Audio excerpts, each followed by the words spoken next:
సంవత్సరాల తరబడి government job కోసం వేచి చూస్తున్నారా? కేవలం 8 నెలల్లో మీ కల నెరవేర్చుకోండి. వెంటనే కింది నంబర్స్‌కి కాల్ చేయండి. అందరికీ నమస్కారం. నా పేరు మాధురి. మీరు చూస్తున్నది సుమన్ టీవీ నెట్వర్క్. చాలా మంది పిల్లలకి ఈ రోజుల్లో చిన్న పిల్లల దగ్గర నుంచే కంటి చూపు సమస్య చాలా ఎక్కువ కనిపిస్తూ ఉంది కదండి. కంటి చూపు, రేచీకటి, దాంతో పాటు నరుడు దృష్టికి నల్లరాతి కూడా పగిలిపోతుంది అంటూ ఉంటారు. మరి ఈ దృష్టి దోషాలు వీటి నుంచి కూడా బయటపడాలి అంటే ఒక మంత్రం ఉందంట. మరి ఆ మంత్రం గురించి మనకు తెలియజేయడానికి మనతో పాటు ఉన్నారు ప్రముఖ జ్యోతిష పండితులు బ్రహ్మశ్రీ నందివట్ల శ్రీహరి శర్మ గురువు గారు. నమస్కారం గురుగారు. వాగర్థావివ సంపృక్తౌ వాగర్థ ప్రతిపత్తయే జగతః పితరౌ వందే పార్వతీ పరమేశ్వరౌ. ఆదిత్యాయ చ సోమాయ మంగళాయ బుధాయ చ గురు శుక్ర శనిభ్యశ్చ రాహవే కేతవే నమః. శృంగేరి జగద్గురు పీఠాధిపతులకి, కంచిపీఠాధిపతులకి నమస్కారములు తెలియజేసుకుంటూ కార్యక్రమాన్ని ప్రారంభిద్దాం. గురువుగారు, ప్రతి ఒక్కరికి కామన్ ప్రాబ్లం ఏంటంటే కంటి చూపు సమస్య అండి. ఇది చిన్న పిల్లల దగ్గర నుంచి చూస్తూ వస్తున్నాము. దీని నుంచి మనం బయటపడడానికి మంత్రం ఉంటుందంటారా? కంటి చూపుతో పాటు మనకి రేచీకటి, అలానే నరదృష్టి, దీని నుంచి కూడా మనం తప్పించుకోగలిగే మంత్రం గురించి తెలుసుకోవాలనుకుంటున్నామండి. తప్పకుండానమ్మా. ఇప్పుడు మీరు అడిగినటువంటిది విధానం చూస్తే చాలామందికి అతిశయోక్తిగా అనిపిస్తుంది. కానీ ఎక్కడైనా కానీ వీక్షించేటువంటి ప్రేక్షకులు కూడా గమనించాల్సినటువంటి అంశం ఏంటంటే ప్రతి సమస్యకి 2 రకాల పరిష్కారాలు ఉంటాయి. ఒకటి దైవ పరిష్కారం, 2 మానవ పరిష్కారం. దైవ పరిష్కారం పక్కకు పెట్టండి, మానవ పరిష్కారం అంటే తెలుసుకుందాం. అంటే మానవులుగా మనం చేసుకునేటువంటి పరిష్కారాలు. అంటే ఉదాహరణకి మనకి ఏదైనా దెబ్బ తగిలింది, లేకపోతే కింద పడ్డం, బాగా ఇబ్బంది అయింది. అప్పుడు డాక్టర్ దగ్గరికి పోతే దానికి సంబంధించినటువంటిది బ్యాండేజ్ వేయడమో, కుట్లు వేయడమో చేసి కొన్ని మందులు రాసిస్తాడు. ఈ మందులు పలానా టైంకి వేసుకోవాలి, పలానా పథ్యం పాటించాలి అని చెప్పి. అంటే వైద్యం అనేటువంటిది మంత్ర పరిష్కారంగా మనం భావించుకొని వైద్యుడు చెప్పినటువంటి సూచనలు పాటించడం మానవ పరిష్కారం, అంటే మనంగా చేసేటువంటిది. ఇది మానవ పరిష్కారం. అలాగే ప్రతి సమస్యకి మానవ పరిష్కారం, దైవ పరిష్కారం ఉంటుంది. కాబట్టి మానవ పరిష్కారంలో భాగంగా మనమందరం కూడా మన సమస్యలకి ఎటువంటి పరిహారాలు చేసుకోవాలి అనేటువంటిది శాస్త్రం ద్వారా తెలుసుకొని మనకి మనం చేసుకోగలిగే పరిహారాలు చేయాలి. దైవం మంత్రాధీనం, తన్మంత్రం బ్రాహ్మణాధీనం. కాబట్టి ఆ యొక్క దేవతానుగ్రహాన్ని కూడా పొందే ప్రయత్నం చేయాలి. కాబట్టి బ్రాహ్మణుల ద్వారా మంత్రజపము, హోమము, దానము ఇలాంటివి చేసుకోవడం. అయితే ఇక్కడ మనం మాట్లాడుకునేటువంటిది ఈ సంబంధించినటువంటి కంటి చూపు మెరుగవ్వాలి.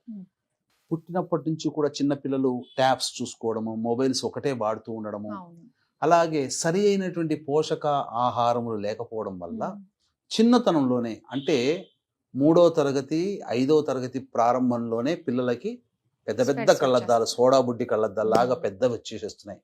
పాపము ఎంతో అల్లారు ముద్దుగా, చిన్నగా, చక్కగా, అందంగా ఉంటుంటారు పిల్లలు. ఆ అజ్ఞానంతో చక్కగా ఎంతో ముద్దుగా మాట్లాడుతుంటే వాళ్ళన్నీ చూసిన అయ్యో అద్దాలు ఉన్నాయని చెప్పి బాధపడుతుంటారు. తల్లిదండ్రులు బాధపడుతుంటారు. తల్లిదండ్రులకు ఉండవు అద్దాలు, కానీ పిల్లలకు వచ్చేస్తున్నాయి. అది పోషకాహార లోపం వల్ల కావచ్చు. రెండవది, కొంతమందికి పుట్టుకతోనే వంశపారంపర్యంగా ఈ సంబంధించినటువంటి అంధత్వ లక్షణంలో భాగంగా ఈ చూపు అనేటువంటిది ఇబ్బందిగా ఉంటుంది. అన్నిటికంటే కొంతమందికి రేచీకటి కూడా ఉంటుంది. అలాగే కంటి చూపు సరిగ్గా ఉండదు.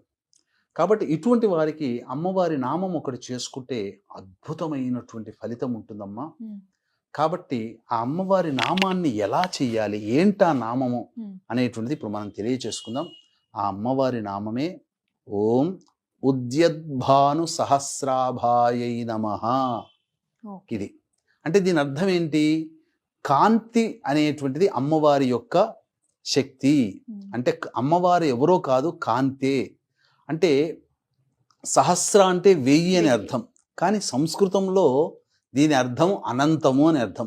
అంటే అనంతమైనటువంటి సూర్యులు ఉదయించే ఆ యొక్క కాంతిని చూడడానికి త్రిమూర్తులకి కళ్ళకు కూడా చాలవట. త్రిమూర్తులు కూడా చూడలేరట. అమ్మవారి యొక్క శక్తి అంతటిది. అంటే అనంతమైనటువంటి సూర్యుల కాంతితో అమ్మవారు వెలుతురు అలా కనిపిస్తుంది, కాంతి పుంజంలాగా. ఆ అమ్మవారిని దర్శించడానికి కూడా త్రిమూర్తులు సరిపోరట. అంతటి శక్తి కలిగినటువంటిది. అంటే ఈ అమ్మవారి నామాన్ని నిరంతరం ప్రతిరోజు కూడా 108 సార్ల పాటు ఒక్క 90 రోజుల పాటు పారాయణం చేయండి. చేసినటువంటి మానవులకి కంటి చూపు మెరుగవుతుంది. ఇది శాస్త్రంలో చెప్పబడి ఉంది. వైద్యుని సలహాలు ఇవన్నీ పాటిస్తూ ఈ నామాన్ని రోజుకి సూర్యోదయం సమయంలో, అంటే ఉదయిస్తున్నటువంటి సూర్యుడిని చూస్తూ లేదా ఉదయిస్తున్న సూర్యునికి ఎదురుగా నిలబడి ఓం ఈ యొక్క నామాన్ని జపం చేయడం. ఎలా జపం చేయాలో తెలియచేస్తాను. రేచీకటిలో ఉన్నటువంటి వాళ్ళు, ఈ రేచీకటి కలిగినటువంటి వాళ్ళకి ఉదయము సాయంకాల సమయంలో, అంటే సూర్యోదయం ఉషస్సు, సూర్యాస్తమయం సంధ్యా సమయంలో, ఈ 2 కాలాల్లో రోజుకి 108 సార్లు పాటు 1 సంవత్సరం పాటు గనక జపం చేస్తే వాళ్ళకి రేచీకటి అనేది తొలగిపోతుంది. కాబట్టి అందులో ఏమాత్రం సందేహం లేదు. ఇక దిష్టి దోషము తెలియచేసుకుందాం. అలాగే పుట్టుకతో గుడ్డై అంధత్వంగా ఉన్నటువంటి వాళ్ళకి మళ్ళీ తిరిగి ఎలా వస్తుందో కూడా తెలియచేసుకుందాం. వీక్షించేటువంటి ప్రేక్షకులకి గమనిక, మీరు మీ యొక్క జాతకరీత్యా సమస్యలు ఎదురైనప్పుడు దగ్గరలోని పండితులకి జాతకాన్ని చూపించినప్పుడు ఎటువంటి పూజలు హోమాలు చేయమని చెబుతారో అటువంటి పూజలు అన్నీ కూడా, అనగా మీ జాతకరీత్యా విద్య, వివాహ, ఉద్యోగ, దాంపత్య, సంతాన, అనారోగ్య సమస్యలు, శనిదోష నివారణ కార్యక్రమాలు అనేటువంటివి ప్రతి నెల ఒక్కొక్క క్షేత్రంలో చేయించడం జరుగుతుంది. కాబట్టి ఈ సంవత్సరం పాటు జరిగేటువంటి ఈ కార్యక్రమంలో మీ కుటుంబ సభ్యుల గోత్రనామాలతో నమోదు చేసుకోదలిచిన వాళ్ళు సభ్యులుగా చేరవచ్చు. ఈ కార్యక్రమంలో మీ యొక్క కుటుంబం అంతా ఆరోగ్యంగా రక్షింపబడాలి అని అంటే మృత్యుంజయ హోమం కూడా చాలా చక్కగా ప్రతి నెల చేయించడం జరుగుతుంది. వీటి వీడియోలు మీకు పంపించడం జరుగుతుంది. ఇంతటి అద్భుతమైనటువంటి అవకాశాన్ని వీక్షిస్తున్నటువంటి ప్రేక్షకులు అందరూ ఉపయోగించుకోగలరు. తద్వారా మీ కుటుంబం దేవతా రక్షణలో ఉంటుందని చెప్పడంలో ఏమాత్రం సందేహం లేదు. అవకాశం ఉన్నవాళ్ళు కార్యక్రమ తదనంతరం కాంటాక్ట్ చేసి సంవత్సరం పాటు జరిగేటువంటి అత్యద్భుతమైనటువంటి సర్వదోష నివారణ పూజలు, హోమాలలో సభ్యులుగా చేరదలిచిన వాళ్ళు కార్యక్రమ తదనంతరం కాంటాక్ట్ చేసి తెలుసుకోవచ్చు. ఇక ముఖ్యంగానమ్మ మనకు చెప్పబడినటువంటిది దిష్టి దోషము. అంటే ఈ రోజుల్లో ప్రతి మానవుణ్ణి చక్కగా అబ్బాయినా కావచ్చు, అమ్మాయినా కావచ్చు, ఒకప్పుడు అమ్మాయిలకే దిష్టి దోషం చక్కగా తయారైతే అబ్బా ఎంత చక్కగా ఉంది అమ్మాయి, దేవతలా ఉంది అని చెప్పి అని అంటుంటారు. అలాగే ఈ రోజుల్లో అబ్బాయిలకి కూడా అటువంటిది కలిగింది. కాబట్టి అబ్బాయిలైనా అమ్మాయిలైనా మరీ ముఖ్యంగా చిన్న పిల్లలు ఉన్నట్టు, ఆ చిన్న పిల్లలు అందంగా తయారు చేసినప్పుడు చూసినటువంటి వాళ్ళు ముద్దు చేస్తూ వాళ్ళ కంటిలో పడినటువంటి ఆ దోషము కానీ, సంతానం లేనటువంటి వాళ్ళు చూసినటువంటి దోషం వల్ల ఆ పిల్లలు అనేటువంటి వాళ్ళు ఆ దిష్టి దోషం వల్ల ఆధారభ్యత సరిగ్గా భోజనం చేయలేరు, భోజనం అస్సలు ముట్టుకోలేరు, ఏదైనా కొద్దిగా తింటారు, కొన్ని రోజులకి సన్నగా అయిపోతుంటారు. ఎందువల్ల వస్తుందంటే దిష్టి దోష ప్రభావం వల్ల. అందుకనే ఇటువంటి దిష్టి దోషం అనేటువంటిది పిల్లలకు కానీ కుటుంబానికి ఉండకూడదు అనుకున్నప్పుడు తల్లిదండ్రులు ఖచ్చితంగా ప్రతిరోజు కూడా రోజుకి 27 సార్లు ఈ యొక్క నామాన్ని జపం చేసుకుంటుంటే కొంతకాలానికి ఆ రోజుకి వాళ్ళకు వచ్చే దిష్టి దోషం తగలదు. ఈ నామ జపం వల్ల ఆ రోజుకి ఏర్పడే దిష్టి దోషం ఉండదు. ఇంకా గొప్పదైనటువంటి సెలబ్రిటీస్ కావచ్చు, ఈ మీడియా రంగంలో ఉన్నటువంటి వాళ్ళు, ఎదుటి వాళ్ళలో కొన్ని కోట్ల మందిని వాళ్ళు చూస్తుంటారు. ఖచ్చితంగా వాళ్ళు ఏం చేసుకోకుండా ఉండరని అనుకోకండి.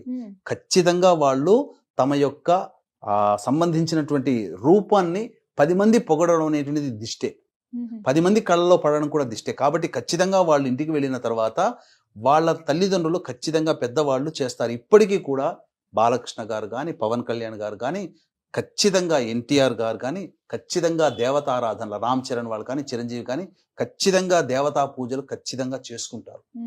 అది నాకు తెలుసు.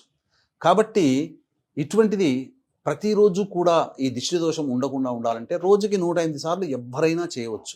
అన్నిటికంటే ముఖ్యంగా మనకేం చెప్పబడి ఉందంటే పుట్టుకతో అంధత్వం ఉన్నవాళ్ళు ఉంటారు.